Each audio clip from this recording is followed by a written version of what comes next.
아까 제가 말씀드렸던 미국의 그 유명한 선장분이 해난 사고를 방지하려면 어떻게 됩니까? 그러니까 딱 세 마디였습니다. 훈련, 그리고 훈련. 이거밖에 없다는 거고요. 훈련이 얼마나 심하게 해야 되느냐 하면 사고가 났을 때 몸이 자동 반응할 정도로 훈련을 해야 된다라고 하고요. 국제 규정이 최소한 2주마다 한 번씩은 훈련을 하게 돼 있답니다. 우리 저도 보면 열흘에 한 번씩 하게 돼 있는데 안 지켰다는 거 아닙니까? 규정은 있어요. 안 지키는 거죠.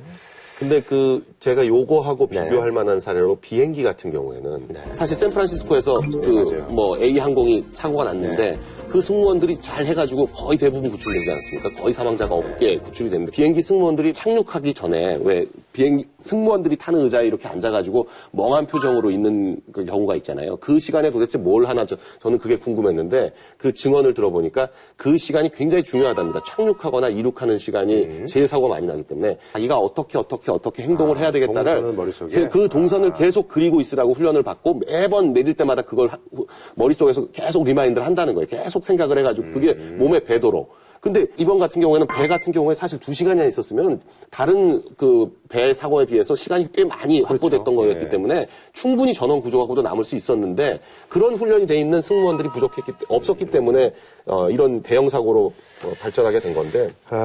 그리고 또 지금 이제 미스테리로 남아있는 것 중에 하나가요. 이게 안전점검 때는 펴졌다는 구명벌이 거의 이제 무용지물이었다. 펴지지가 않았다. 여기 얘기가 나오고 있더라고요. 예. 그러니까 사전에 안전검사를 엉터리로 한 거죠. 이 큰 선박 하나 검사하는데 13분밖에 안 걸린다는 거예요.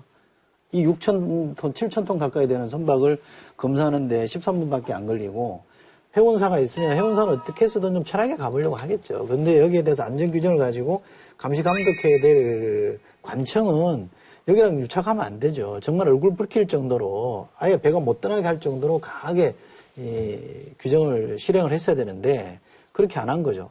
안 될 수밖에 없는 시스템이 만들어져 있는 겁니까? 그게 이른바 해피아라고 하는 겁니다. 근데 해수부만 꼭 그런 건 아닙니다만 해피아라고 하는 거는 해수부 출신 관료들이 이런 안전감독기구 내지는 선사, 해운사의 높은 자리 사장으로 다 내려가 있기 때문에 이게 하나의 트라이앵글로 묶여 있는 거죠. 이익 공동체가 되는 겁니다. 해피아가 이번 사고를 부른 원인 중 하나로 지목되고 있습니다. 검찰도 이 해수부 마피아를 정조준하고 본격적인 수사에 착수했습니다. 인천지방검찰청이 한국해운조합을 압수수색했습니다.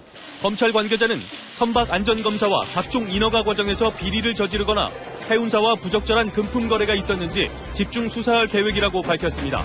해피아라는 얘기는 좀 점잖은 편인 것 같고 저는 차라리 해파리가 맞다. 해수부 출신들이 정말 파렴치한 이익동맹을 맺고 있는 거다라는 생각이 드는 거죠. 예, 알겠습니다. 저희가 이제 지금까지 세월호 사태에 관련된 그런 총체적인 문제점에 대해서 저희가 이제 얘기를 해봤다면요.